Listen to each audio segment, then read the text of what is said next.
everyone, it's Kylie from Paper Daisy Journals. I have a small journal I would like to share a flip through of with you today.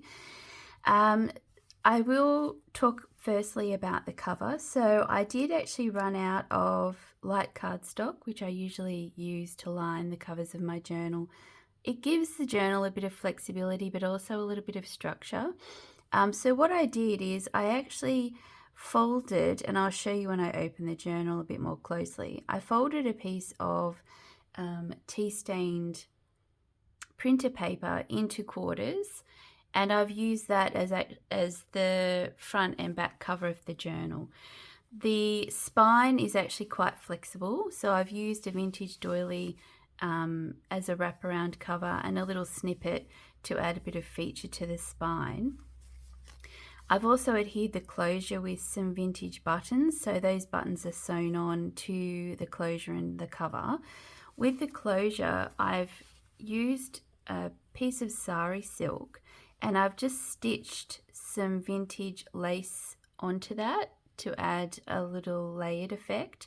So the closure is actually attached to the journal in this instance. Underneath here, I've used another vintage doily just to add a little bit of texture and detail sticking out at either end of the cover. So here you can see that I have used the piece of tea stained paper. So at the start of the journal, and I'll just see if I can find a tag. At the start of the journal, you can see there's all these little pockets that you could actually put things like stickers and ephemera that you're going to use in your journal. So it's a little sort of storage option. And that's on the back as well. So I'll just quickly flip to the back and show you. You can see that there's the layers of the tea stained page. So I felt like even though it could have turned out to be a bit of a mistake, it's actually turned out to be a bit of a win. I've reinforced the front and back covers by stitching on some antique and vintage postcards. So there's another pocket there, and then over the top I've just put some dotted tulle there, and on the back cover is an antique postcard. So that's another pocket, and then I've put some vintage tulle over the top as well. So there's multiple pockets at the front and back of this journal, which was lots of fun. I'll definitely be doing it again because, yeah, it was kind of one of those happy accidents, running out of cardstock. Anyway, so I will give you a little flip through of the journal. So I have used an old postcard and some lace to create a pocket and put a little antique advertisement in there. Some of the tabs I have stapled on. I think I actually stapled that tab onto the postcard before I stuck that down to the page. Some vintage wallpaper, vintage book page tags, definitely ruffles, some vintage ephemera and antique ephemera there. That's just a little flip. Another little pocket. I use brads sometimes too to stick little tabs to the top of the page. This is a vintage postcard as a tuck spot and pockets. My little top tab with a button. An old library card I've just stuck into a belly band. Again, I've layered that with sari silk and lace just to create the layered look. I have used old ledger from 1870. Little tab there.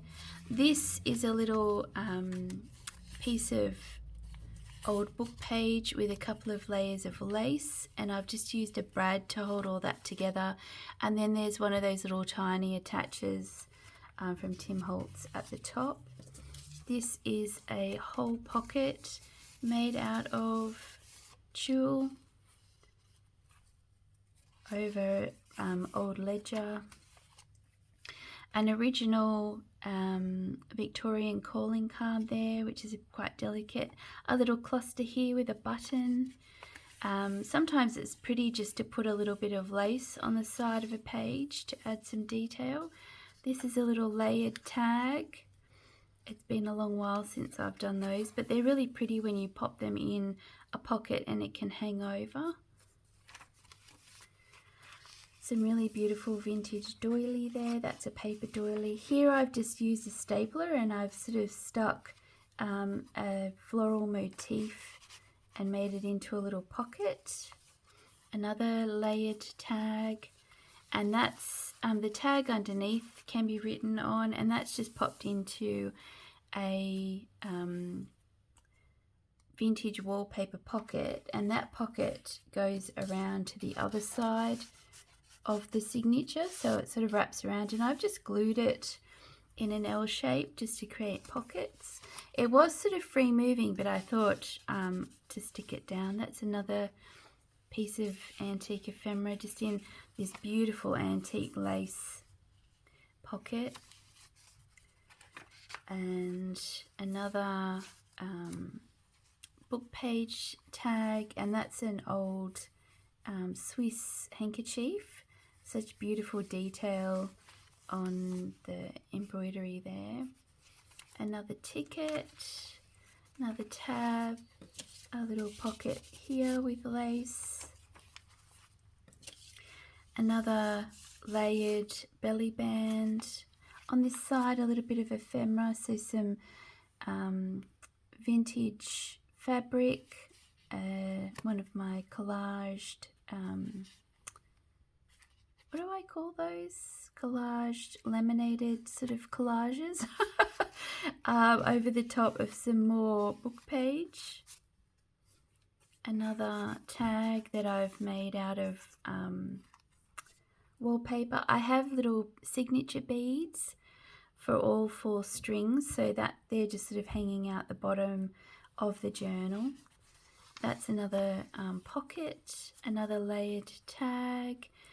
I actually, full confession, I've used a lot of my snippets in this journal, so little bits and pieces that I've had in my snippet basket I've actually just used to decorate this journal, which was a lot of fun. That's how I came up, well, not came up with the layered tag idea, but that's how I sort of started using those.